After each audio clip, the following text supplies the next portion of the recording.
سامعین السلام علیکم ورحمۃ اللہ وبرکاتہ۔ سامعین، آپ پریشان ہیں، آپ کے گھر میں لڑائی جھگڑا ہو رہا ہے، آپ کے دشمن آپ پر تانے کس رہے ہیں، آپ کی گھر میں آپ کو بہت زیادہ تنگ کیا جا رہا ہے، بہت زیادہ آپ ڈپریشن میں ہیں، تو آپ یہ سوچ رہے ہیں کہ آپ کو کیا کرنا چاہیے۔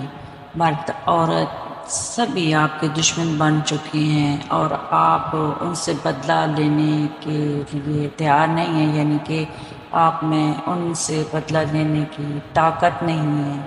تو ان لوگوں سے بدلہ لینے کے لیے ایسا بدلہ کہ جس میں ان کو پتہ نہ چلے کہ آپ نے ان کو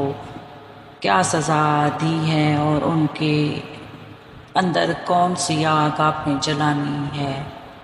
تو اس صورت میں آپ نے اللہ پاک سے رجوع کرنا ہے، کیونکہ آپ کے دشمن نے آپ کو بہت زیادہ تنگ کر رکھا ہے اور آپ نے ان کا علاج بہت اچھے طریقے سے کرنا ہے۔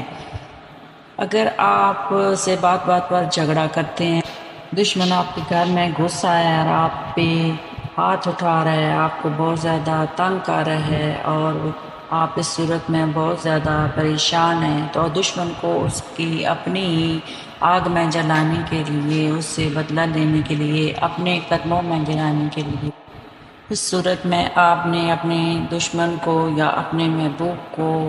براہ راست پر لانا ہے، اپنے قدموں میں اس کو گرانا ہے۔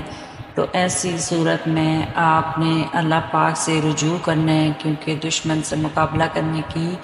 آپ میں طاقت نہیں ہے۔ وہ دشمن آپ کو طرح طرح کی اذیتیں اور پریشانیاں دے رہے ہیں اور آپ کو ہر طرف سے گھیرے ہوئے ہے، تو آپ نے اس ڈپریشن سے باہر نکلنا ہے اور پاک صاف ہو کر اللہ پاک سے رجوع کرنی ہے، اور رجوع بھی اسی صورت میں کرنی ہے کہ آپ نے